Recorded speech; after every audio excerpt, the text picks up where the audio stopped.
Welcome to the case of the sabotaged submarine plans, a Sherlock Holmes adventure from the series Shadows of Empire. The unseen cases of Sherlock Holmes, playing in the year 1902. It is a curious sensation to learn that certain old records, long held by the Foreign Office, are now to see the light of day. These files, compiled from my letters, Holmes's reports, and even intercepted communications, detail some of his most sensitive investigations during the zenith of empire between 1885 and the Great War. Beneath the imperial grandeur lay a murky world of political intrigue and colonial machinations, where Holmes confronted secrets that could shake British power, forcing us to face the moral ambiguities of our age.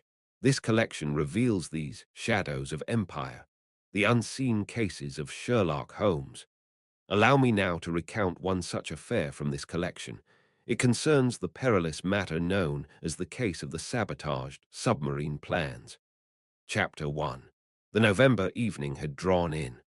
A chill fog, thick as cotton wadding, pressed against the window panes of our Baker Street lodgings, muffling the usual city sounds to a distant murmur.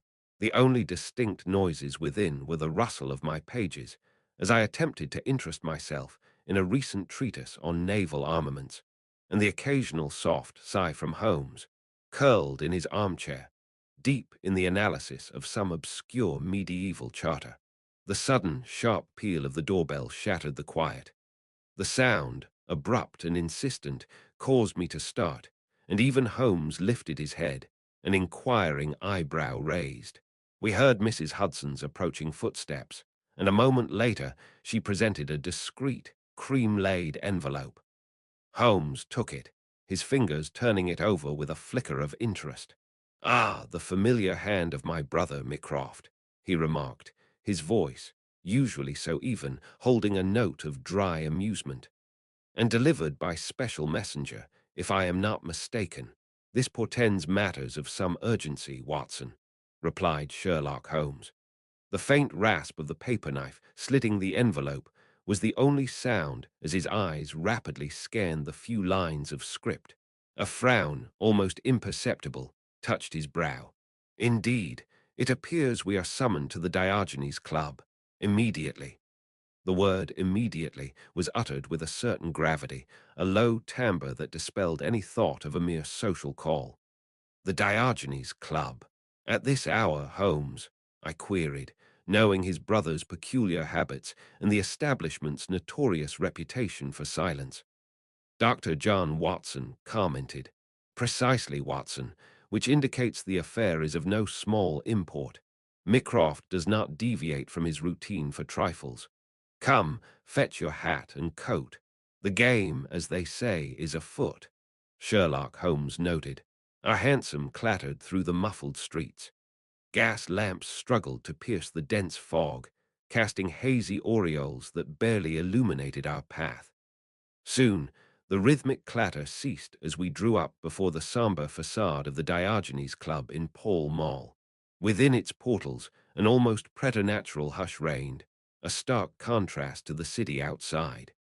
The attendant, whose footsteps were entirely silent upon the thick carpets, seemed to glide rather than walk. He recognized Holmes, and without a word, ushered us through lofty, dim-lit chambers. Here, the only sounds were the faint rustle of turning newspaper pages or the occasional soft sigh from a deeply upholstered armchair, barely disturbing the profound quiet. We were shown into a private room, somewhat less austere than the public spaces. A small fire crackled softly in the grate, casting flickering shadows on the paneled walls. Before it, his considerable bulk filling a sturdy chair, sat Mycroft Holmes. He turned his large, pale face towards us as we entered, the slight creak of his chair the only sound accompanying his movement, his expression unreadable. His voice when he spoke was a low rumble like distant thunder, yet it carried immense authority. "Sherlock, Dr. Watson, I am obliged to you for your promptness. Pray be seated.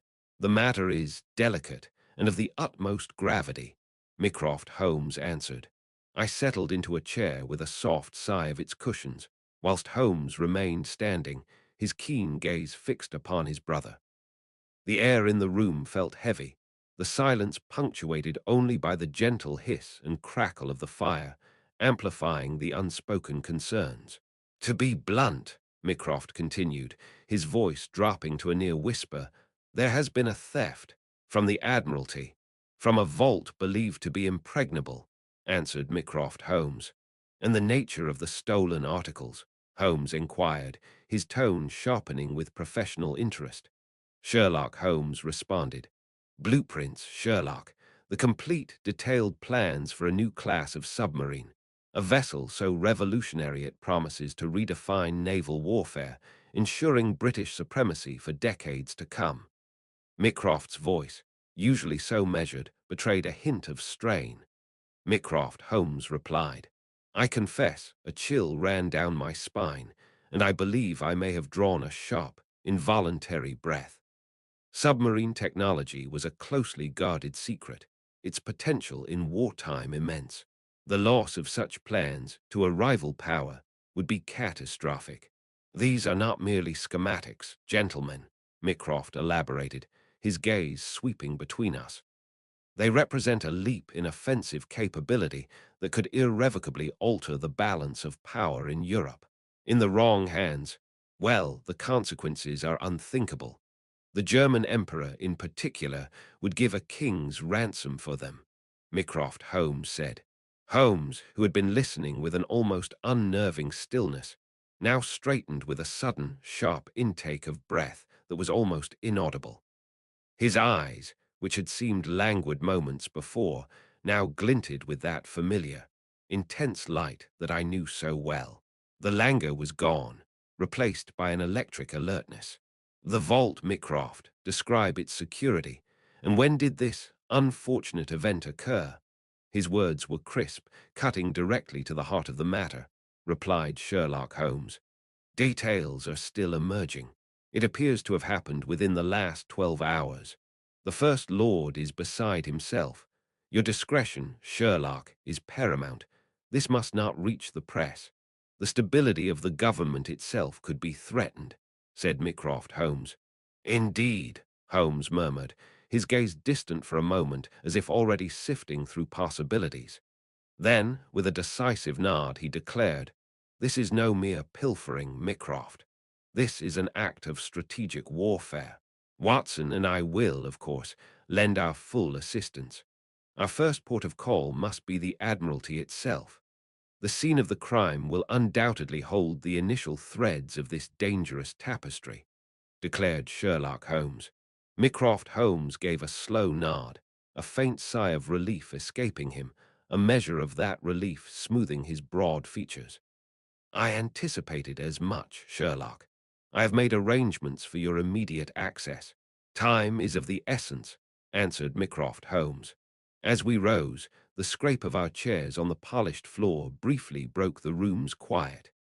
The crackle of the fire seemed to underscore the urgency, and the silent, watchful atmosphere of the Diogenes Club pressed in, a stark reminder of the secrets it held, and the greater secret now thrust upon us to unravel. The gravity of Mycroft's summons still hung heavy in the air, as our hansom clattered to a halt before the imposing stone edifice of the Admiralty. A stiff wind whipped down Whitehall, whistling around the grand porticos, carrying with it the distant mournful cry of a ship's horn from the Thames, a sound that seemed to underscore the urgency of our mission. Inside, the vast, marble-floored corridors echoed with the measured, almost funereal tread of officialdom, a stark contrast to the potential chaos wrought by the theft. We were met by a stern-faced man in a severely cut suit, introduced as Chief Inspector Thorne, head of Admiralty Security. His voice was clipped, his agitation barely concealed beneath a veneer of professional calm as he led us towards the scene of the crime. The very air seemed to grow colder as we descended into the lower levels of the building, our own footsteps adding a hollow, almost hesitant counterpoint to the rhythmic, almost subterranean thud of some unseen engine that vibrated faintly through the stone floor. His words were tight, almost forced, each syllable seemingly chiseled from stone. "This way, if you please, Mr. Holmes. The strong room, well, its state will speak for itself. We believed it to be utterly inviolable," remarked Chief Inspector Thorne. The vault door loomed before us, a monstrous affair of steel and brass. It stood ajar, a silent, gaping mouth testifying to its violation. As we stepped inside, the chill air carried a faint metallic tang of disturbed old iron. The scene that greeted us was one of controlled disarray. Papers lay strewn about, yet not carelessly so. Open drawers revealed their contents, rifled through by hands more discerning than destructive. Holmes, without a word, dropped to his knees, his keen eyes sweeping every inch of the floor and the intricate locking mechanism of the door. The only sounds were the faint scratch of his magnifying glass against the metal and the distant, muffled clang of machinery from deeper within the building's foundations. I observed him, noting the intense concentration that drew his brow. "Interesting, most interesting. Observe, Watson, here upon the inner lip of the doorframe," stated Sherlock Holmes. I peered closely. At first, I saw nothing but the dull gray of the painted steel. Then, as Holmes angled his pocket lens, I discerned the faintest trace of a shimmering, almost ethereal substance, like powdered mother-of-pearl. Luminous paint, Watson, and of a highly specialized variety. Not your common theatrical phosphorescence, Sherlock Holmes pointed out. He then moved to a small, ornate table that had been overturned. His fingers, long and nimble, brushed delicately across its polished mahogany surface, which felt surprisingly cool to the touch despite the close, stuffy air of the vault. "And here," Sherlock Holmes observed sharply. He collected a minuscule pinch of dark, flaky ash into an evidence envelope, the stiff paper of the evidence envelope crinkling with surprising loudness in the otherwise still room. The chief inspector watched, his expression a mixture of bewilderment and grudging respect. "The ash of a Trichinopoly cigar, unless I am much mistaken. Distinctive," Sherlock Holmes said. He paused, then inhaled deeply, his hawk-like profile intent, his nostrils flaring slightly as if sifting the very molecules of the air. The silence in the vault was profound, broken only by that distant, rhythmic thud of the unseen engine we had noted upon our descent, a sound that seemed to pulse like a hidden heart beneath the Admiralty. And then there is the air itself, a faint yet pervasive perfume. Jasmine with a hint of something rarer, a scent I associate with certain German immigré circles. "Do you detect it, Inspector?" explained Sherlock Holmes. The inspector, a man clearly more accustomed to tangible evidence than subtle aromas, sniffed the air with a pronounced frown, his brow furrowed in confusion. "Perfume, you say, Mr. Holmes? With all due respect, sir, my senses detect naught but the usual aroma of aged paper and settled dust within these walls," Chief Inspector Thorne said. "Indeed. Inspector, regarding the security of this strong room, was it checked with regularity? And by whom, precisely?" Sherlock Holmes noted. Thorne drew himself up, a flicker of defensiveness in his eyes. "Hourly, Mr. Holmes, by a two-man patrol, as per protocol. Their logs show nothing amiss until the discovery this morning by the early duty officer. Impeccable records, both men, long-serving, trusted," Chief Inspector Thorne answered. Holmes offered a thin, almost imperceptible smile, the kind that always heralded a fresh scent on the trail. He turned to me, his tone becoming more explanatory as we stepped back from the immediate vicinity of the vault, allowing Thorne's men to commence their more pedestrian examination. The heavy steel door groaned in protest as it was moved, and soon the sounds of their hushed voices and the rustle of their note-taking equipment became audible from within the violated strongroom. His voice was crisp, each word precise, laying out the nascent facts like pieces on an invisible chessboard before us. "The luminous paint, Watson, is our first significant thread. It suggests a perpetrator familiar with its application, likely in workshops dealing with marine chronometers or perhaps even more specialized naval equipment. Such establishments, you understand, are limited in number, explained Sherlock Holmes. And the cigar ash, the perfume, I prompted, my own mind beginning to grasp the outlines of his theory, responded Dr. John Watson. The trichinopoly points to a smoker of particular and somewhat expensive taste, remarked Sherlock Holmes. He paused, his gaze flicking towards the vault where the inspector was now conferring with one of his uniformed men. Their voices a low, indistinct murmur, like the buzzing of distant bees. The perfume, however, is more telling. It is a rare blend, one favored by a certain Frau Hildegard Metzinger, a tutor with connections to the German embassy. Sherlock Holmes said. The German embassy, I interjected, the gravity of such a connection striking me forcefully. Dr. John Watson inquired. Precisely, Watson. This, coupled with the audacity and precision of the theft, strongly suggests foreign involvement, specifically German.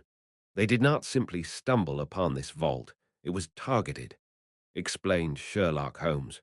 He paused again, his gaze distant for a moment, as if his mind's eye were replaying the silent drama of the theft. The low, pervasive hum of London, a constant symphony of unseen activity, seemed to press in on the sudden quiet of the subterranean corridor. Furthermore, he continued, his voice lowering conspiratorially, we must consider the nature of the prize. Sherlock Holmes pointed out. He paused, allowing the gravity of the situation to sink in. Physical blueprints. They cannot simply be telegraphed away, declared Sherlock Holmes. Another pause. No, Watson, our thieves must physically transport these documents out of London, stated Sherlock Holmes. His eyes gleamed with the thrill of the chase. The Docklands, perhaps, with their myriad departures. Or, he mused, a more clandestine overland route arranged through diplomatic channels, deduced Sherlock Holmes.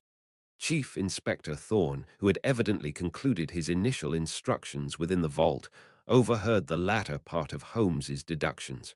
He approached us, his heavy footsteps echoing slightly on the stone, his expression one of deepening concern. His voice, when he spoke, was heavy with the implication, the earlier agitation now overlaid with a graver understanding. Extraordinary, Mr. Holmes, quite extraordinary. Our initial supposition, I confess, leaned towards internal malfeasance, a disgruntled clerk, a dissatisfied subordinate, perhaps. Your deductions, however, paint a scenario of considerably greater national peril, responded Chief Inspector Thorne. Holmes nodded curtly. The picture is indeed taking shape, Inspector.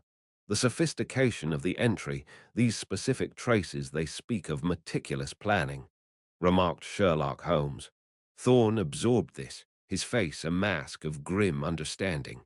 He gave a curt, almost imperceptible nod. Holmes then turned to me, his energy almost palpable, a vibrant current in the stale air of the corridor. His gaze was already fixed on our next move, the distant, ever-present hum of the city seeming to fade into insignificance as his formidable focus sharpened. For now, Watson, our inquiries must branch.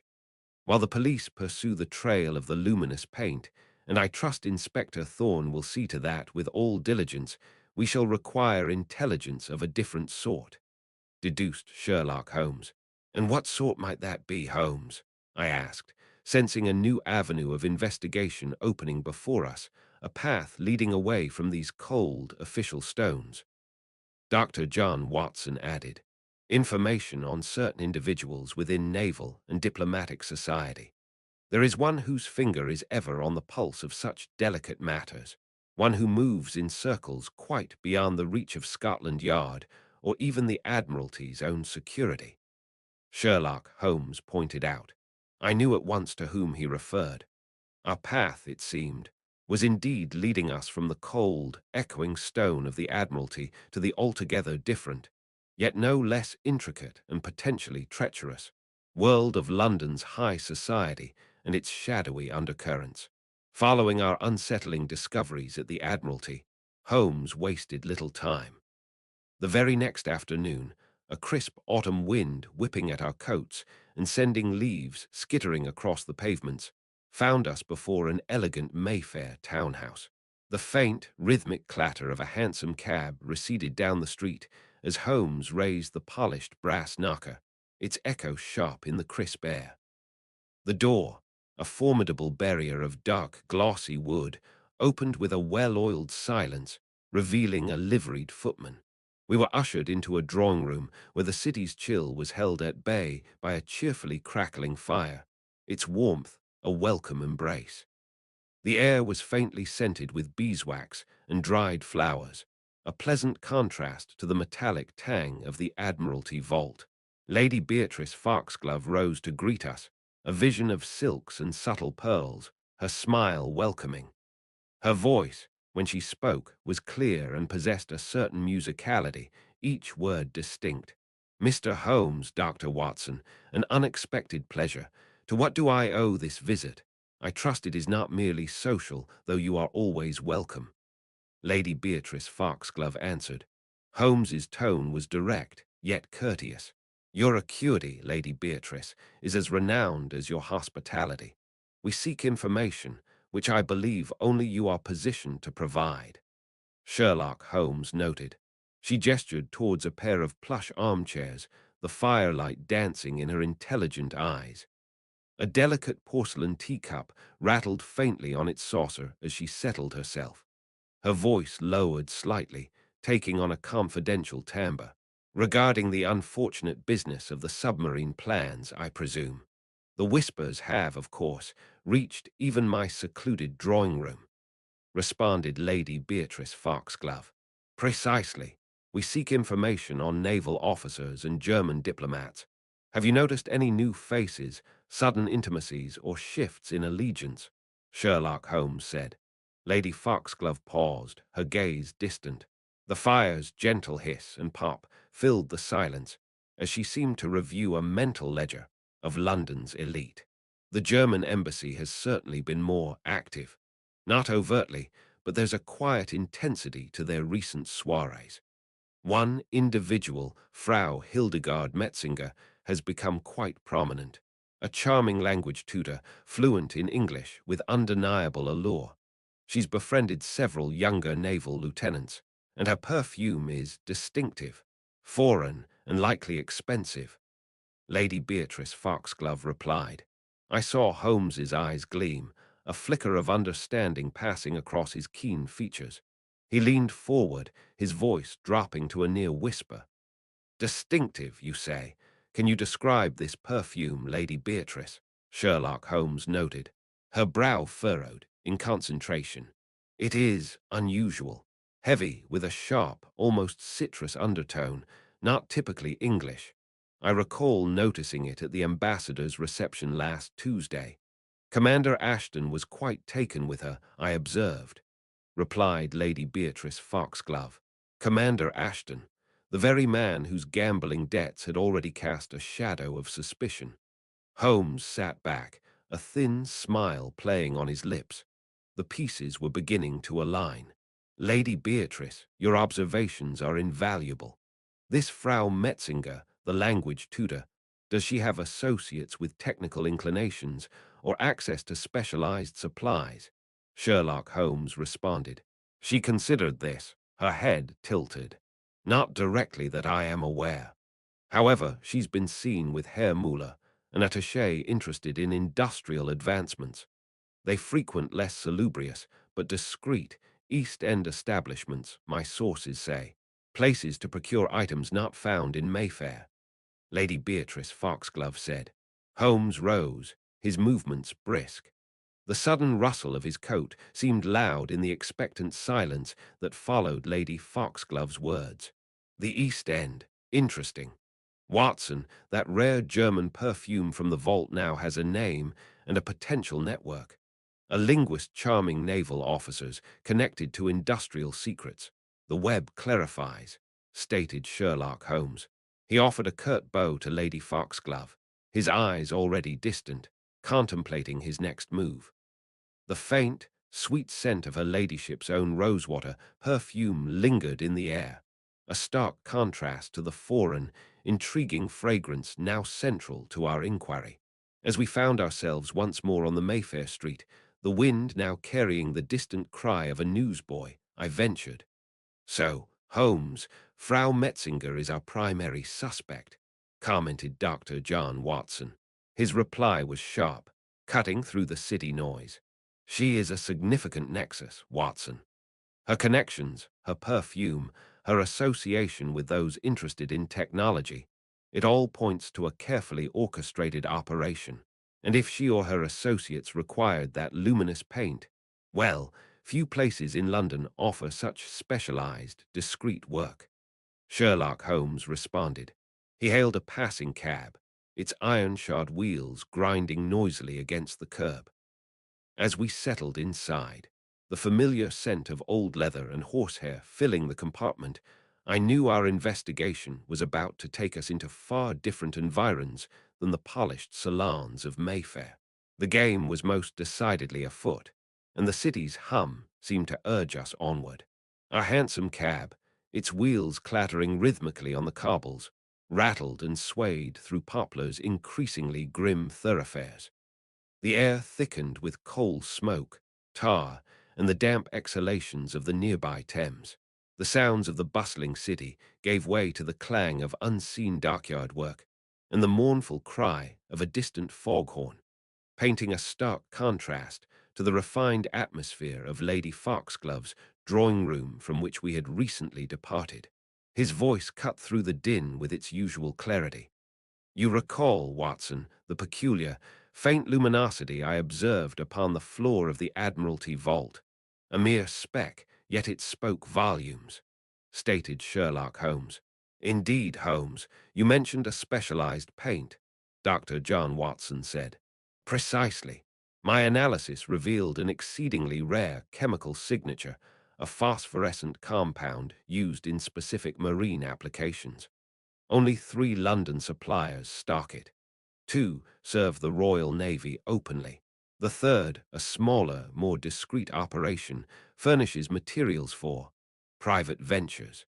This, coupled with intelligence on workshops undertaking clandestine projects, led us to one name: Dawson's Engineering, right here in Poplar," Sherlock Holmes pointed out.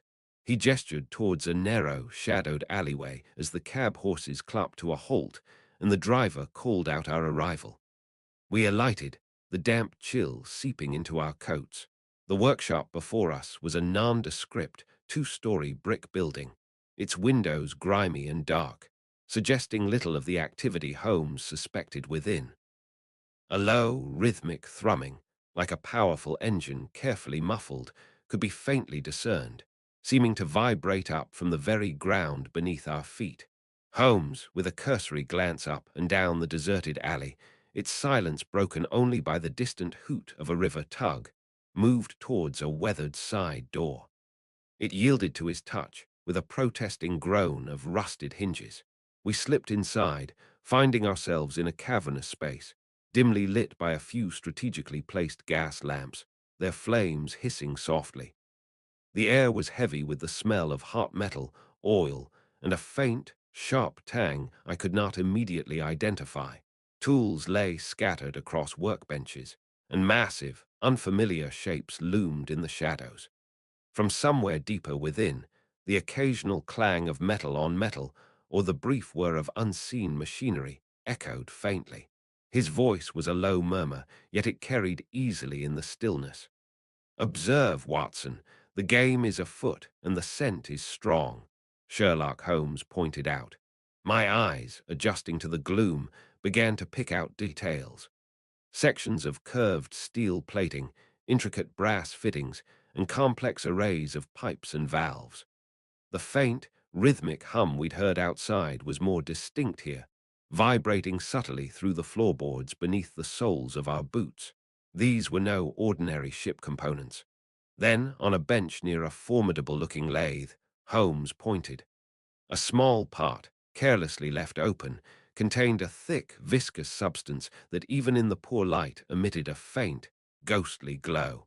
Beside it, several freshly machined metal cylinders bore faint smears of the same luminous paint. "Good heavens, Holmes!" I exclaimed, my voice hushed. "These are undoubtedly parts for a submersible vessel," Dr. John Watson commented. He nodded, his expression intent. "Indeed, and it confirms my hypothesis. The paint was not merely an accidental trace left by the thief.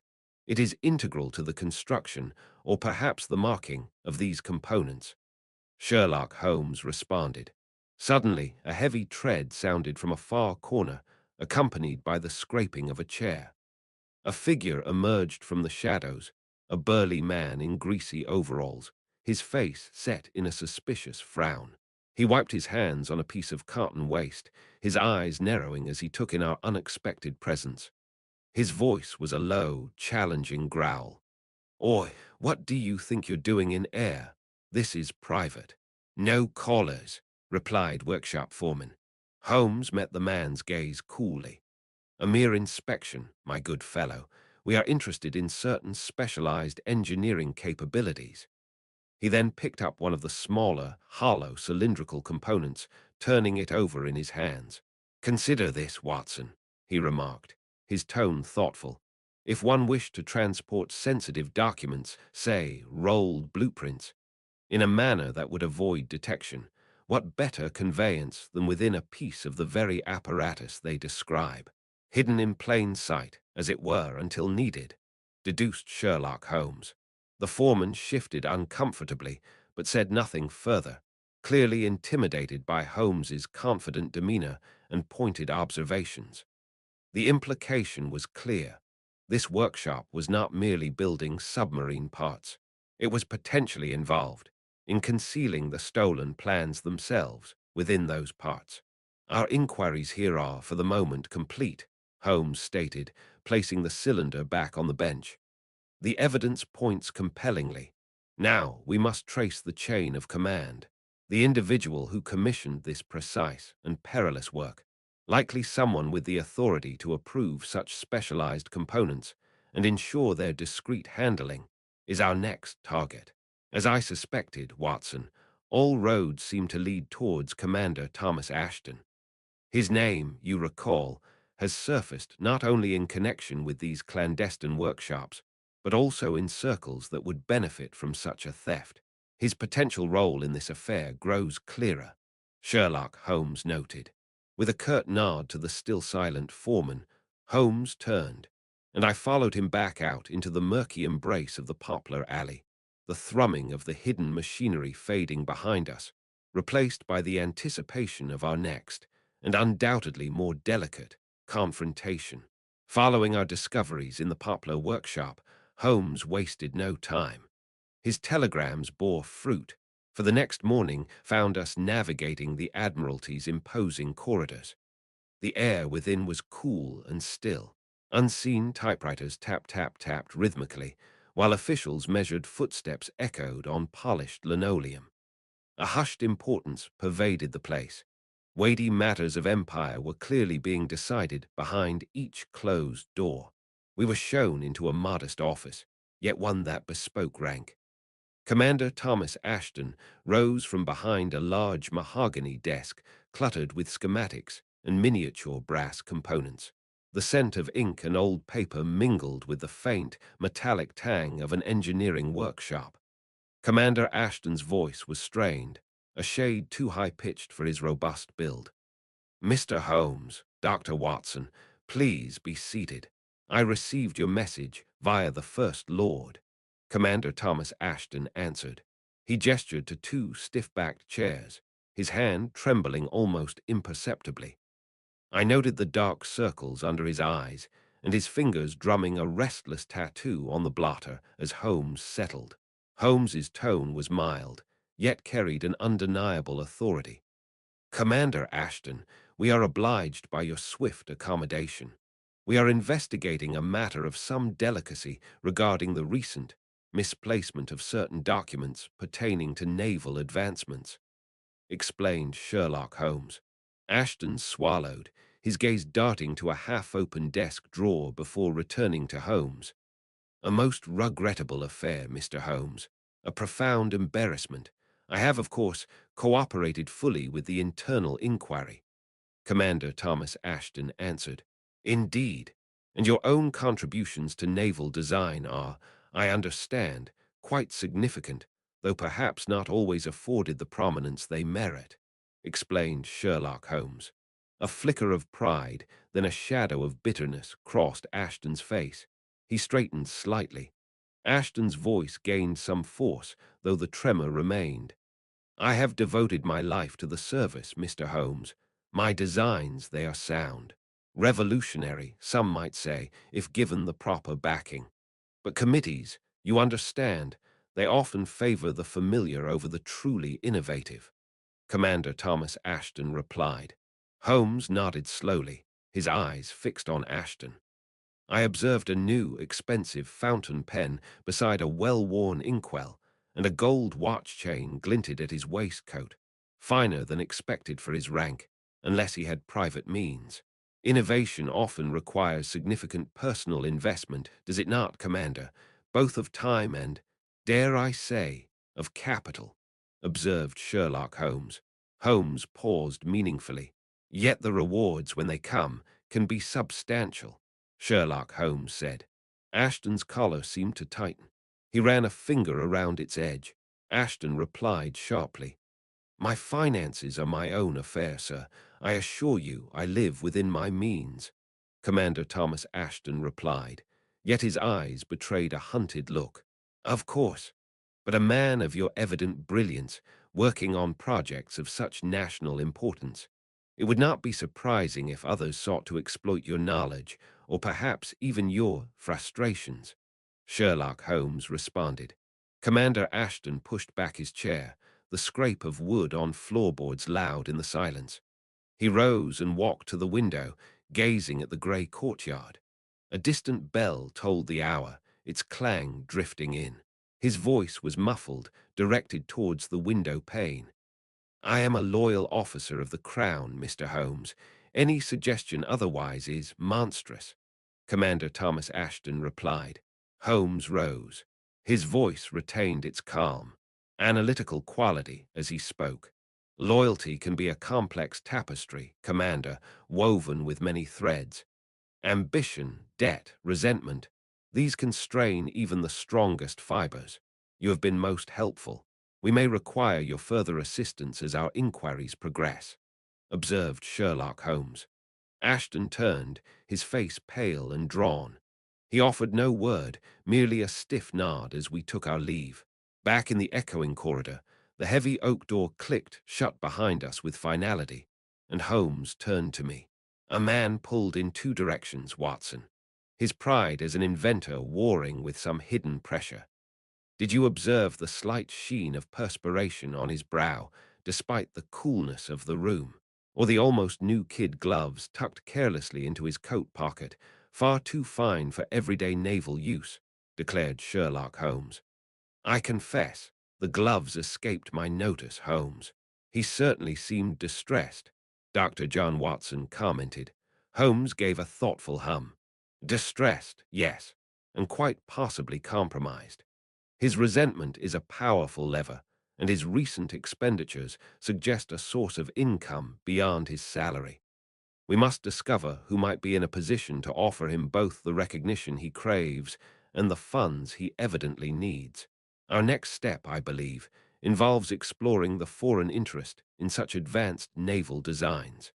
Lady Foxglove's societal antennae may prove invaluable here," Sherlock Holmes observed sharply. And so, with the tormented Commander Ashton fresh in my mind, we left the Admiralty.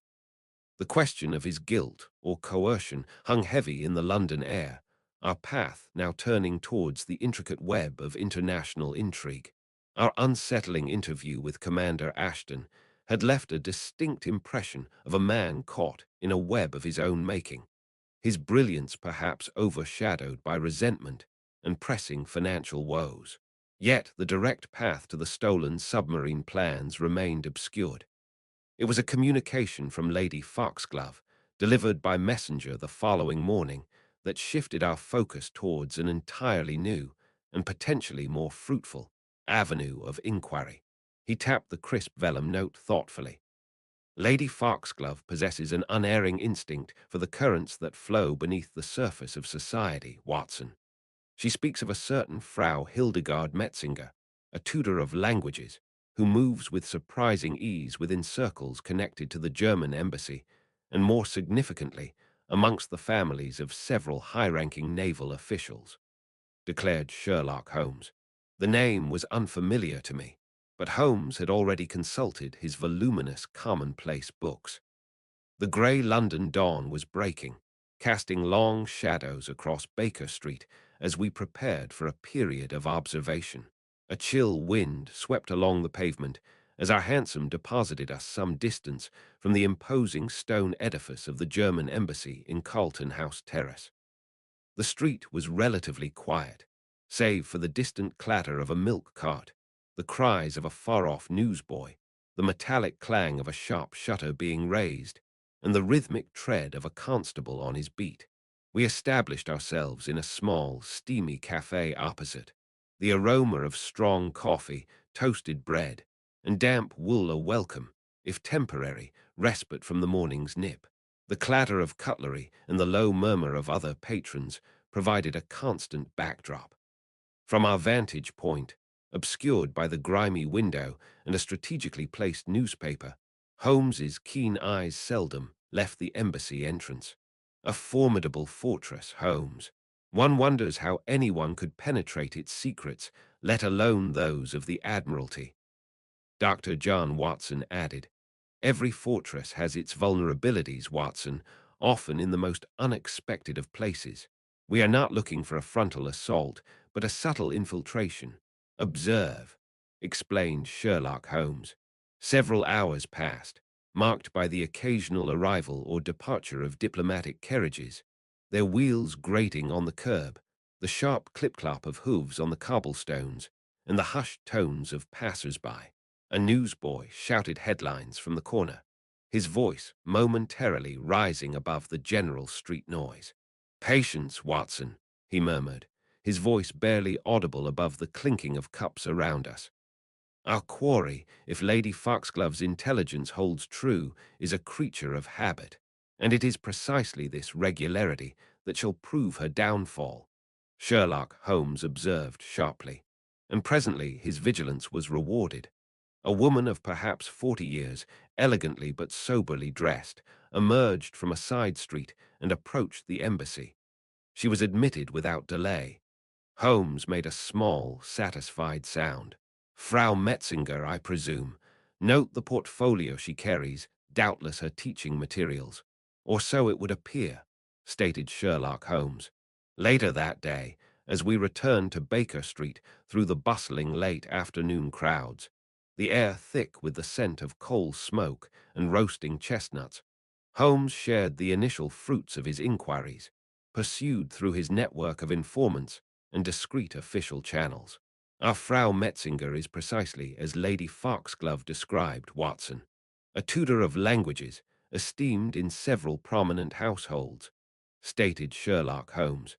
"Including those with Admiralty connections, I presume?" Dr. John Watson inquired. "Indeed, two, in fact, whose patriarchs hold positions of considerable sensitivity."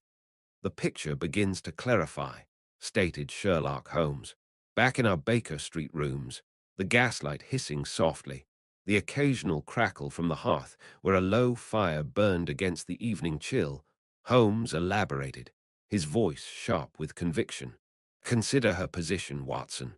It is the perfect cover. She is not merely an employee. She becomes an intimate of the household. Think of it.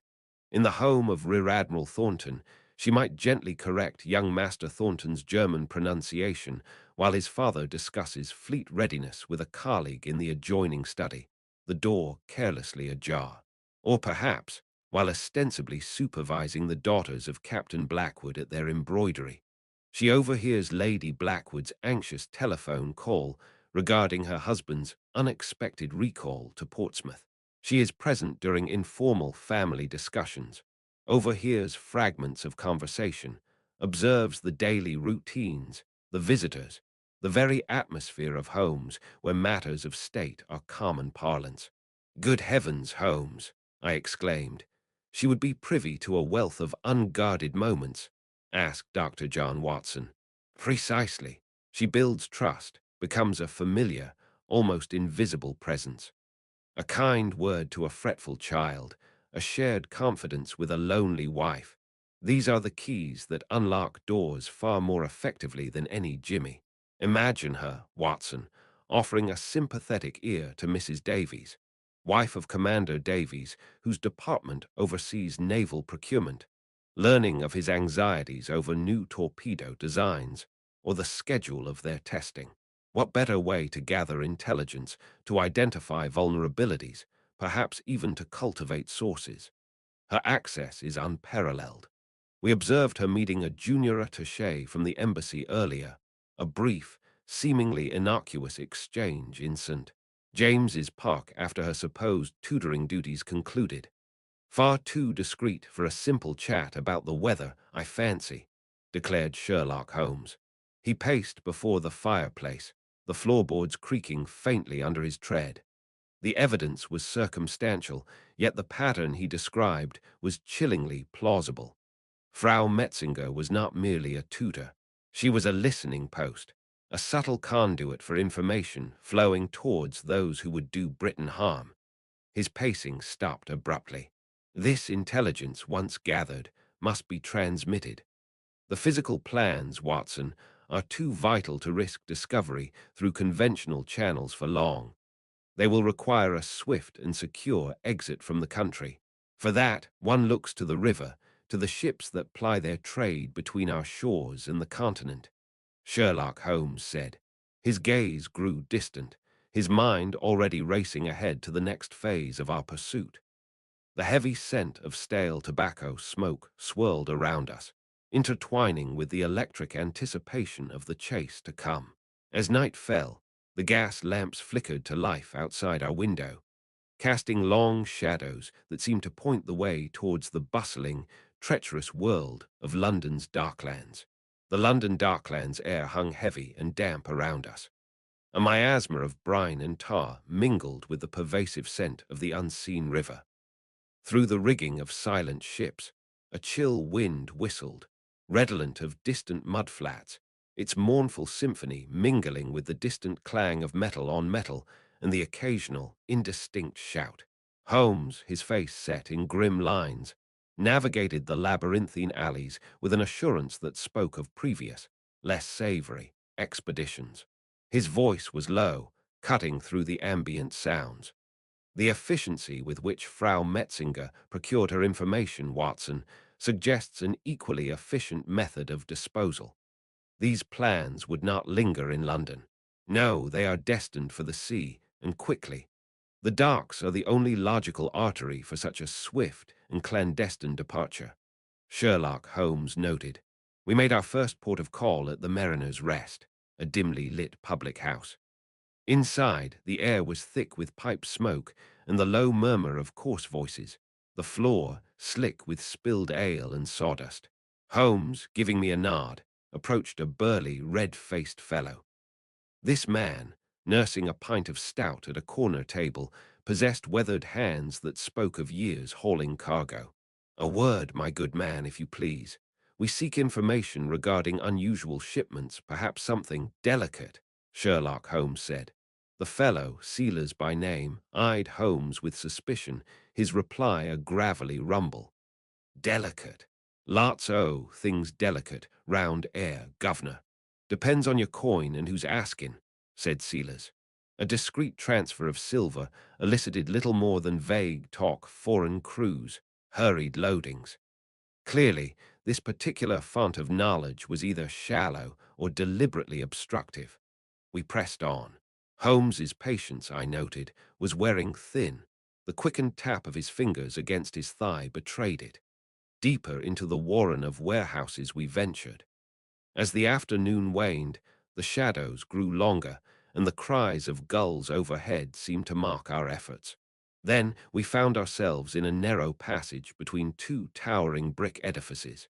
From somewhere within, the steady drip of water echoed ominously.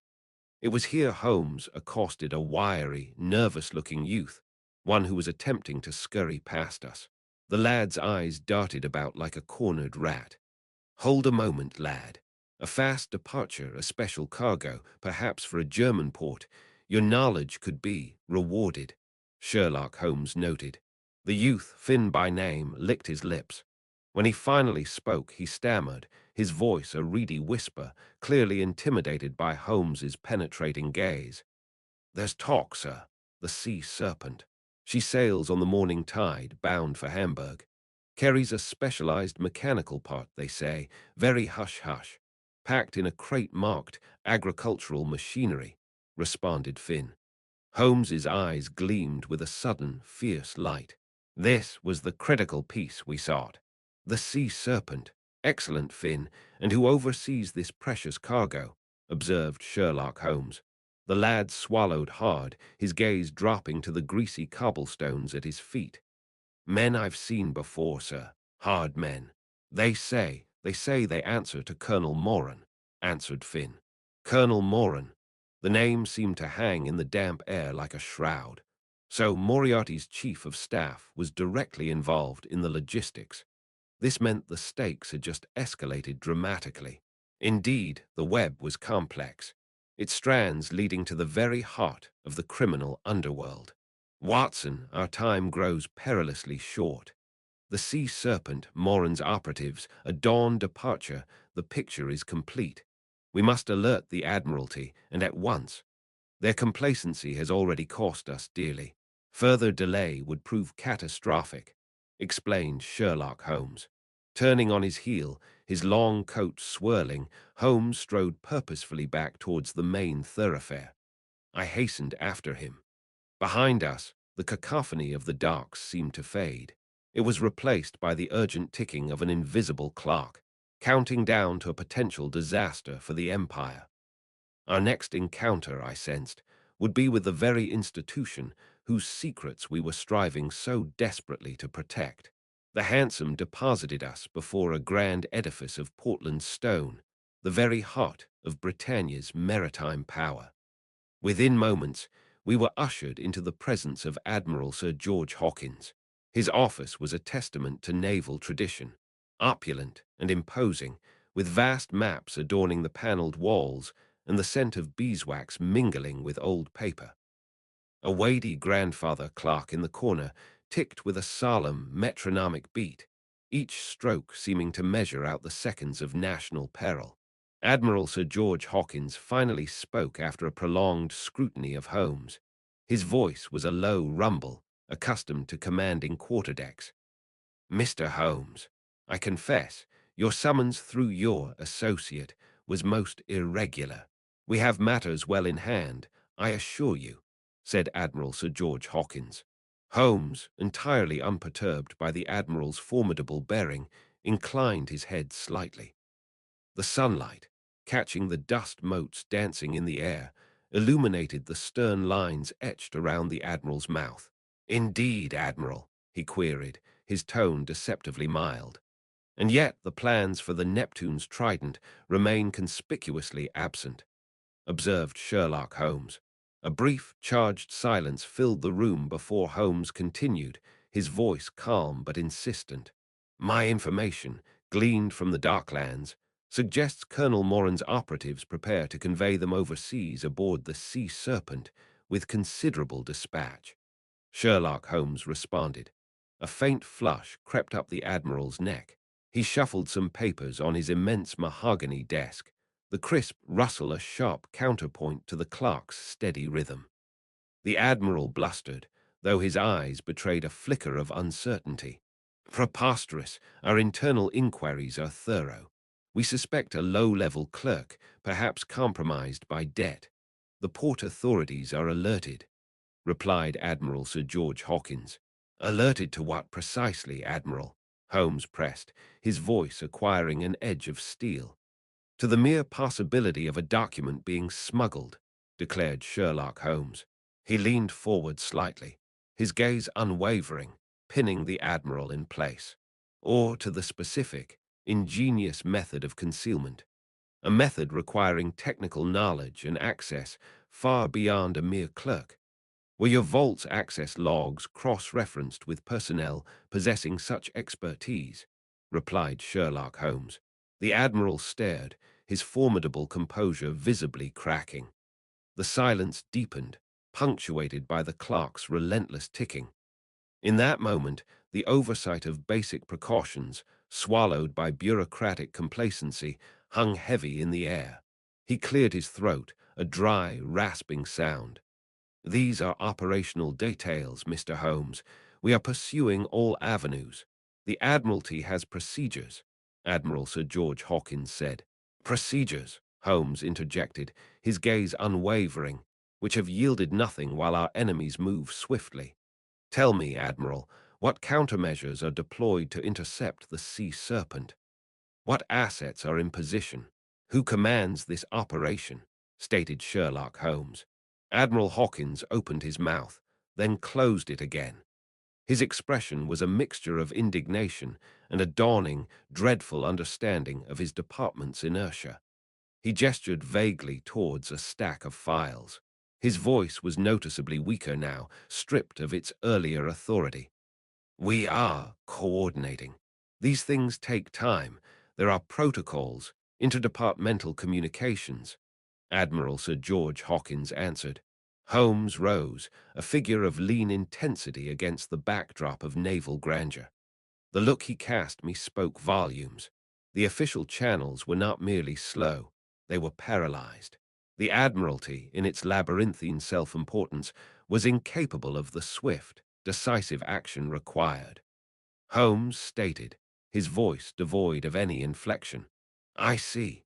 Then it appears, Watson, that the security of the Empire in this instance rests upon shoulders less formal than His Majesty's Admiralty. We have wasted enough time here, Sherlock Holmes observed sharply. Without another word to the stunned Admiral, Holmes turned on his heel. As we made our way out, the heavy oak door closing behind us with a sound of grim finality, I felt a cold knot of apprehension. The full weight of the crisis, it was now starkly clear, had fallen squarely upon my friend. The game was afoot, indeed, but the opponent was formidable, and our official allies were, it seemed, entirely out of play. The interview with Admiral Hawkins had left a bitter taste, and the silence that descended upon our return to Baker Street was heavy with unspoken anxieties. The gas lamps cast long, dancing shadows across the familiar clutter of our rooms, and the rhythmic tick-tock of the mantel clock seemed to count down the moments to potential national disaster.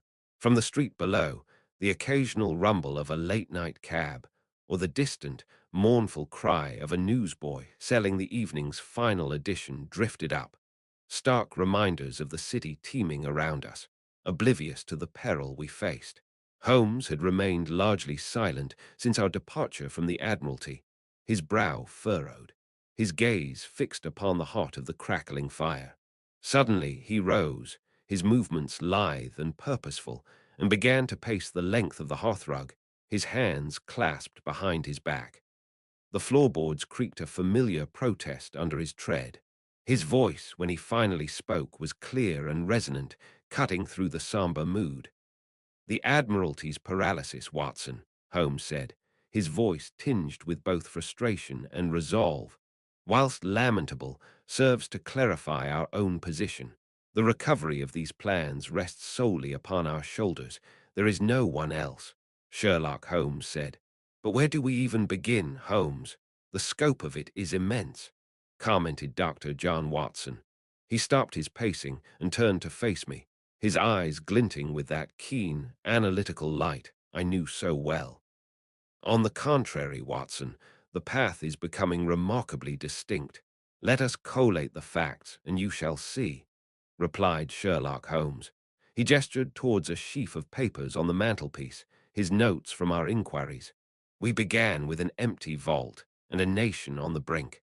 Our first tangible clue, you will recall, was the curious residue of luminous paint found upon the doorframe of the strong room," stated Sherlock Holmes. I nodded, picturing the scene once more. The imposing steel door, the baffled officials, and Holmes, kneeling, examining that faint, almost invisible trace. That singular paint, Watson, a most uncommon formulation, led us, through diligent inquiry, to its source. A rather obscure workshop nestled in the labyrinthine streets of Poplar, overlooking the grimy wharves of the Thames, explained Sherlock Holmes. He paused, and I could almost hear the distant clang of hammers he described, a faint echo in the quiet of our rooms. A place where the clang of metal upon metal often rings out at unseemly hours, declared Sherlock Holmes. The workshop manufacturing specialized engine components, yes, but the connection to the plans themselves, I asked, still struggling to bridge the gap. Dr. John Watson said. A thin smile touched his lips. Precisely. Consider the nature of the stolen documents, not mere summaries, but intricate, detailed blueprints for a revolutionary submarine, remarked Sherlock Holmes. He picked up the poker and gently stirred the embers in the hearth, the soft scrape of metal on brick the only sound for a moment. And consider the output of that Poplar workshop. Bespoke, high-tolerance metallic parts, some of which, upon closer examination of their specifications, could well be integral to such a submersible. The work undertaken there was not for common mercantile craft. He paused, allowing his words to sink in. The fire popped, sending a brief shower of sparks up the chimney. It is my firm deduction, Watson, that the plans were not simply spirited away in a portfolio. That would be too crude, too easily intercepted. No, our thief required a more ingenious method of concealment and transport, stated Sherlock Holmes. He tapped his long fingers together, his gaze fixed on me as if to ensure I grasped the audacity of the scheme. The blueprints, I am convinced, have been ingeniously secreted within one of these custom-fabricated submarine components. Imagine it. The documents carefully rolled or folded, encased within a hollowed-out section of some innocuous-seeming piece of machinery, ready for shipment, deduced Sherlock Holmes. A gasp escaped me, and I found myself leaning forward in my chair. The sheer audacity of it was breathtaking. But the luminous paint, Holmes, how does that feature in such a scheme? Asked Dr. John Watson. The paint, my dear Watson, is the thread that binds it all. It was not merely an accidental trace left at the vault. It was a marker, used, I surmise, to identify the specific component amongst others, either within the workshop or during its clandestine removal. Perhaps even to illuminate its path through darkened alleyways or onto a waiting vessel, remarked Sherlock Holmes. He took a slow breath, his eyes fixed on some distant point only he could see, the flickering gaslight casting sharp shadows on his face. Such meticulous planning, such a daring execution, points to a mind of considerable cunning and ruthlessness. It is the signature of Colonel Sebastian Moran, Sherlock Holmes responded. The name, spoken with such quiet conviction, hung in the air. Moran, the second most dangerous man in London.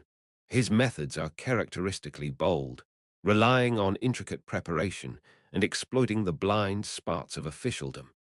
And indeed, Watson, the whispers we gathered from our informants in the Darklands further corroborate this theory of concealment and transport. They speak of unusual shipments, of specially prepared crates requiring careful handling, all consistent with the passage of such a vital, yet disguised, component. He gestured dismissively, as if brushing aside bureaucratic incompetence with a wave of his hand. He would naturally favor a route through those very Darklands, a place teeming with clandestine activity, where such a marked item, as our intelligence now suggests, would attract little undue attention if handled by the right Confederates. So Moran has the plans encased and ready for smuggling, I said, the pieces falling into place with a grim clarity. But to whom, Holmes? And how do we intercept them now? Asked Dr. John Watson. Holmes's expression grew thoughtful. Moran is the architect, but rarely the final courier for such sensitive material. He will employ an intermediary, someone trusted, perhaps someone who can move unsuspected within circles close to our adversaries," replied Sherlock Holmes. His voice, which had been analytical, now carried a note of urgency. He leaned forward slightly, his gaze piercing.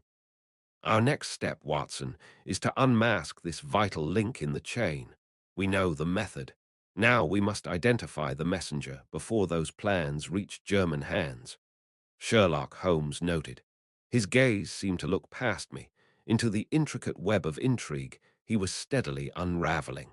The air in the room fairly hummed with anticipation for what that next step might entail. Holmes's reconstruction of Moran's scheme, hiding the plans within a submarine component, was masterful. Yet our focus now shifted. Deducing the method was one challenge. Securing evidence against Moran's confederates before the plans vanished from England was another entirely. For this, Holmes had arranged a delicate operation. We waited in the dim parlor of a discreetly rented Bloomsbury apartment. Holmes's voice was low and purposeful. Moran's plan, Watson, relied not just on his cunning, but on his intermediary's unquestionable access.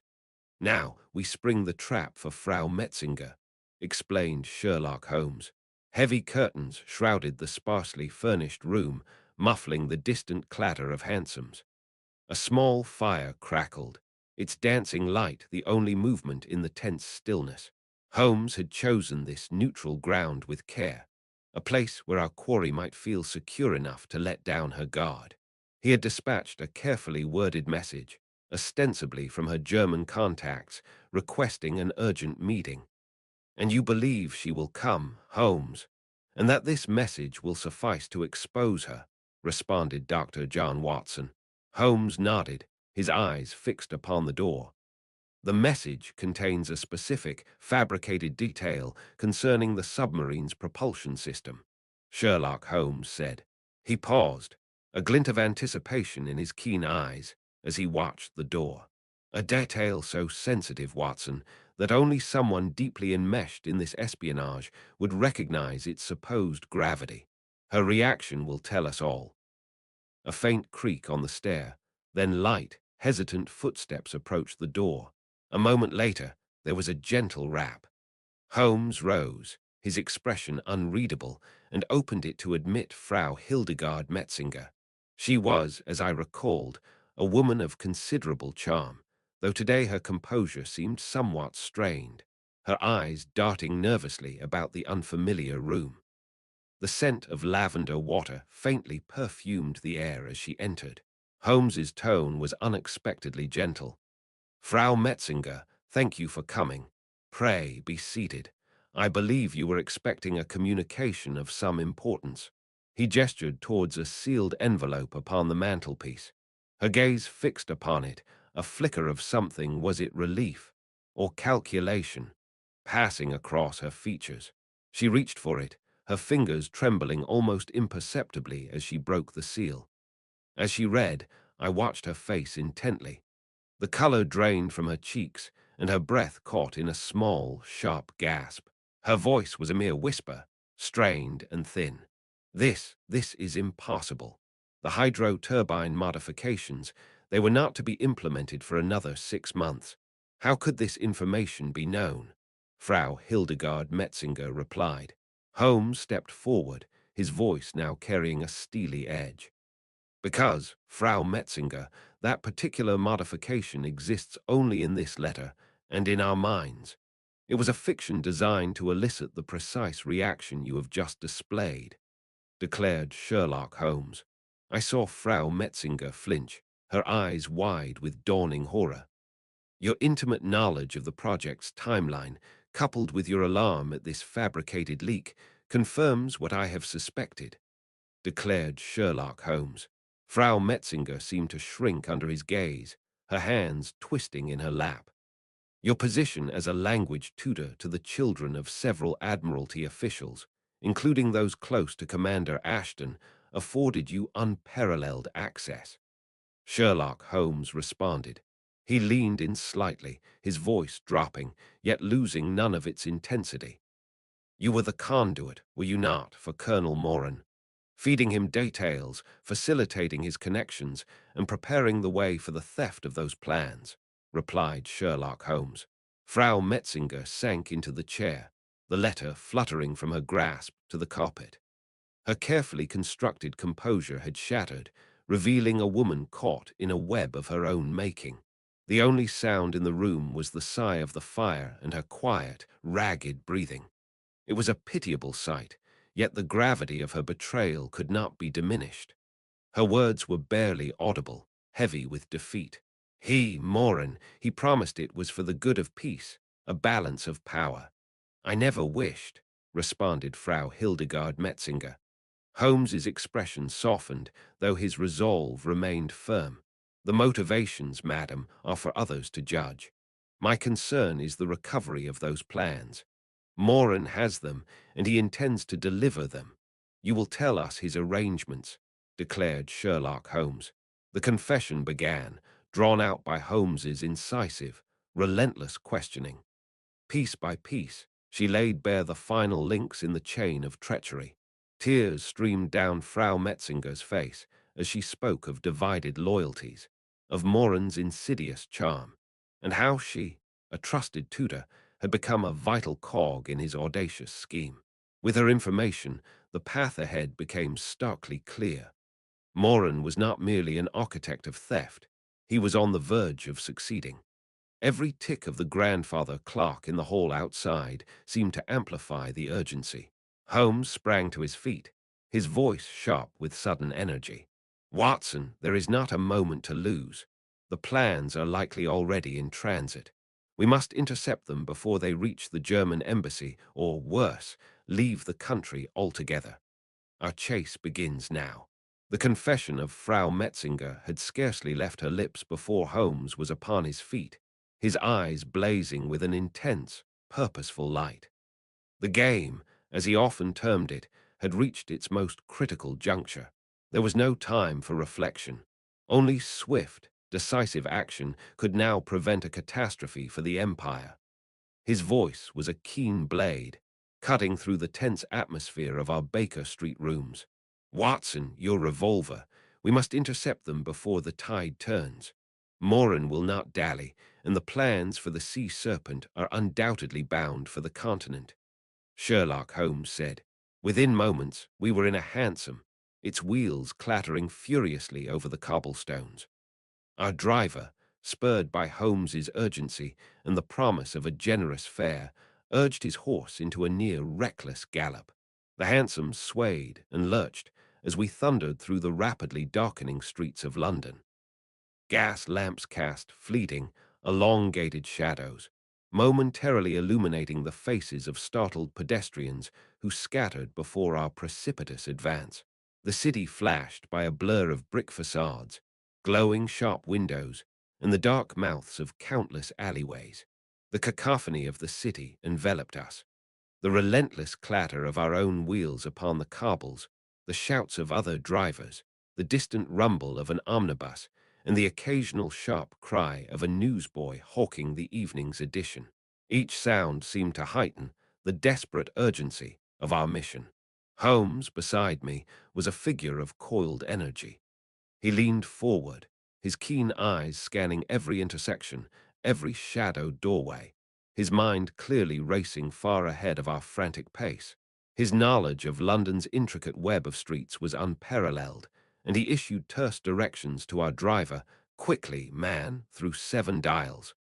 Or avoid Fleet Street, it will be choked, shaving precious seconds from our journey. He spoke without turning, his words clipped. Metzinger's terror confirmed the rendezvous point, a tramp steamer, the Friesland, due to sail with the outgoing tide. Moran is audacious, Watson. He would not entrust such a prize to lesser hands for this final, crucial transfer. Sherlock Holmes pointed out. As we drew closer to the Thames, the character of the streets began to change. The grander avenues gave way to narrower, more roughly paved lanes, the air growing thick not only with mist, but with the smells of tar, brine, and coal smoke. The distant, mournful call of a ship's horn echoed through the evening mist that was beginning to creep inland, a ghostly summons to the river. Our arrival at the designated wharf was greeted by a scene of hurried activity. Lanterns cast flickering, uncertain light upon shadowy figures moving about a dark-hulled vessel, its funnel already issuing a plume of dark smoke. The metallic clang of machinery and the low thrum of its engines vibrated through the damp wooden planks beneath our feet. We alighted, and Holmes, without a word, led the way, his movements swift and silent as a wraith in the gloom. A narrow gangplank offered the sole means of access. As we approached, two burly seamen stepped forward, their faces grim. But Holmes was too quick. A sharp command, a flash of his official-looking card, though what authority it truly held in such a place, I dared not guess, and we were past them, their surprised grunts fading behind us as we gained the deck. The ship smelled of damp rope and something acrid, perhaps chemicals or unrefined oil. The very air seemed thick with illicit purpose. Holmes moved with unerring instinct towards a dim companionway. From below, we heard a low murmur of voices, muffled by the ship's structure. He paused, listening intently for a moment. Then he descended, I close at his heels. The air grew warmer and thick with the cloying smell of stale tobacco and unwashed bodies. We emerged into a small, ill-lit cabin. And there, seated at a rough wooden table upon which lay a familiar roll of schematics, was Colonel Sebastian Moran. Opposite him, his face ashen and slick with a cold sweat, sat Commander Thomas Ashton. His eyes darted with a hunted look between Moran and the only door, a man visibly tormented by his conscience, the sounds of the working ship a dull counterpoint to his inner turmoil. Moran looked up, his eyes, cold and reptilian, fixing upon Holmes. A mirthless smile touched his lips, the lamplight glinting on his teeth. Holmes, a cold smile played across Moran's lips. I should have anticipated your tenacity, though you are, I fear, too late, answered Colonel Moran. His voice was a low, dangerous purr. He made a slight gesture, and from the deeper shadows of the cabin, two more of his ruffians emerged, their expressions menacing, their bulk filling the cramped space. Ashton, meanwhile, flinched almost imperceptibly at Moran's tone, then simply stared at the tabletop, his hands trembling beneath it. The fight was utterly extinguished from him, a portrait of abject despair. Holmes, however, remained utterly composed, the faint rocking of the ship beneath his feet seemingly unnoticed. On the contrary, Moran, your vessel is not yet clear of the estuary, Sherlock Holmes observed sharply. His gaze then shifted to the wretched officer. Commander Ashton's eyes, previously downcast, now met Holmes's with a flicker of sheer terror. And Commander Ashton, your game of deception is at an end. Your gambling debts, your clandestine meetings, they painted a clear portrait of a man compromised, Sherlock Holmes observed sharply. Ashton's voice was a strangled whisper, heavy with shame and defeat, barely audible above the creak of the ship's timbers. The debts, Holmes, they were a vice. Relentless. I saw no other way out of that financial ruin. I never imagined it would lead to this catastrophe, answered Commander Ashton. Moran cut Ashton off with a guttural snarl of contempt, the sound sharp in the confined space. Enough of your sniveling, Commander. You've played your part, replied Colonel Moran, his cold eyes fixed on Holmes, reflecting the dim lamplight. And now, detective, your interference ends, Colonel Moran said. In an instant, chaos erupted. Moran lunged for the blueprints, his men surging forward like wolves. The crack of my revolver shattered the air, deafening in the confined space. An assailant howled, clutching his arm as he stumbled back. Holmes, with surprising agility, grappled with Moran. There was the thud of bodies, a table overturned with a crash, its contents scattering, and the sharp metallic ring of a weapon skittering across the floorboards. Despite Moran's fearsome reputation and brute strength, Holmes's scientific method of boxing proved superior. Within moments, the colonel was subdued, his face a mask of fury and disbelief, his harsh breathing loud in the sudden quiet. His remaining henchmen, seeing his leader overcome and my pistol still leveled, wisely surrendered, raising his hands amidst the debris. Throughout the brief, violent struggle, Commander Ashton had remained frozen, a statue of despair. Now he offered no resistance as Holmes retrieved the precious schematics from the floor, his shoulders slumped in utter defeat. A choked, despairing sound, almost a sob, escaped him as the full weight of his treason seemed to physically crush him. The man's carefully constructed facade had not merely crumbled, but had disintegrated, revealing the broken, desperate traitor beneath. The heavy throb of the ship's engines, a constant reminder of their precarious location, seemed to underscore the finality of his downfall. Holmes spoke quietly, yet with an edge of steel, as he efficiently secured Moran's bonds with a length of rope found in the cabin. The trap was baited with Frau Metzinger's feigned cooperation, Moran. She led us directly to your final act. As for Ashton, his sudden affluence, coinciding with access to the vaults, was too conspicuous to ignore.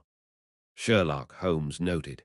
He straightened, the recovered blueprints clutched firmly in his hand, the parchment crinkling softly. The sea serpent remains Britain's secret. With our prisoners secured, and the local constabulary, alerted by a prearranged signal from Holmes, now swarming the vessel, their heavy boots thudding on the deck above, we stood on the main deck. The chill night air of the Thames estuary felt clean and sharp after the confines of the cabin, carrying the distant cries of gulls and the scent of salt. The immediate peril had passed, the vital plans recovered. Yet, as I looked at Holmes, his expression was thoughtful, almost somber, as he gazed towards the distant, sleeping city, its lights twinkling faintly on the horizon. The full account of this sordid affair, I knew, was yet to be rendered to higher authorities, and the lapping of water against the hull seemed a quiet prelude to the interrogations to come. The hansom deposited us before the familiar, imposing facade of the Diogenes Club in Pall Mall. Within its hallowed halls, the customary profound silence reigned, broken only by the soft rustle of a turning page or the distant, muffled clang of a closing door. Mycroft awaited us in the stranger's room, a chamber where, by rare exception, speech was permitted, though even here voices seldom rose above a conspiratorial murmur. He was seated in his usual armchair, a monolithic figure whose stillness seemed to absorb the very quietude of the club. A thin blue book lay open, unread, upon his knee. As we entered, the only acknowledgment was a slight inclination of his head, the air around him heavy with unspoken thoughts. His voice, when it came, was low and even, yet carried the weight of authority. Sherlock. Dr. Watson, said Mycroft Holmes. Mycroft's eyes flickered between us. A trying business, now concluded to the Crown's satisfaction, I trust, Mycroft Holmes said. My companion settled into the adjacent chair, his expression thoughtful. The immediate threat is neutralized, Mycroft. The plans are secure. Moran is detained, though I suspect his silence will be as formidable as his actions. Sherlock Holmes pointed out. I found myself considering the desperate struggle aboard that vessel in the estuary, the cold glint of Moran's eyes, and the final, damning evidence of Commander Ashton's treachery. The memory sent a shiver down my spine, despite the oppressive warmth of the club room. And Commander Ashton, I inquired, my voice hushed. His part in this affair was a bitter revelation.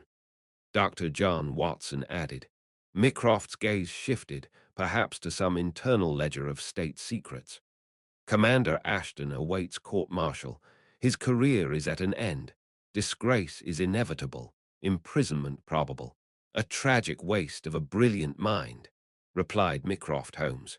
Holmes elaborated, his tone analytical. Ashton's motivations were a predictable mix of human frailty. Gambling debts gave Moran leverage. Added to this was resentment.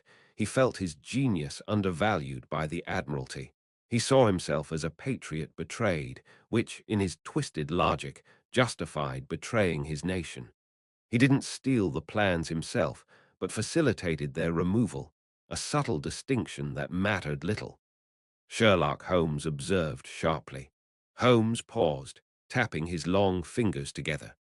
The only sound was the faint, rhythmic tick of a grandfather clock in the hall beyond, measuring out the moments of this somber accounting. He was a pawn, Watson, skillfully played by Moran. Moran recognized the cracks in Ashton's character and exploited them with ruthless precision. Ashton believed he could control the situation, perhaps profit further, but he was merely a fly caught in a meticulously spun web. Sherlock Holmes noted. Mycroft's sigh was almost inaudible, a mere breath of air. Such vulnerabilities are the currency of our adversaries. The security of the Empire rests upon a knife's edge. These new submarine designs represent a power we must possess, yet their very existence invites desperate measures from those who would see us weakened, answered Mycroft Holmes. The conversation turned then to the broader canvas, the intricate dance of nations, the ceaseless, silent warfare waged in the shadows. Mycroft spoke of the necessities of state, the hard choices made to preserve British dominion, his words painting a picture of an empire ever vigilant, ever under siege. Holmes listened intently, his eyes hooded. A moment of silence stretched between the brothers before Sherlock spoke, his voice uncharacteristically soft, tinged with philosophical melancholy. And so the great game continues. We recover these plans, prevent a technological imbalance, yet the underlying currents of ambition and rivalry remain. We act to preserve, but preservation itself demands methods that are, at times, morally ambiguous. Sherlock Holmes observed sharply. He rose and walked to the window, gazing out at the gas-lit street, where the evening fog was beginning to curl like ghostly tendrils. The distant rumble of London's traffic was a muted counterpoint to the quiet of the room.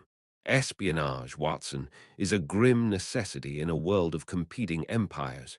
It demands a particular courage, and often a particular compromise. Today, we have served the crown. Tomorrow, well, tomorrow will bring its own complex equations to solve. There was a finality in his tone, a recognition of the unending nature of the struggles he so often confronted. The case of the sabotaged submarine plans was closed, but the questions it raised about power, loyalty, and the price of empire would linger long in my thoughts, long after the silence of the Diogenes Club had once more enveloped us.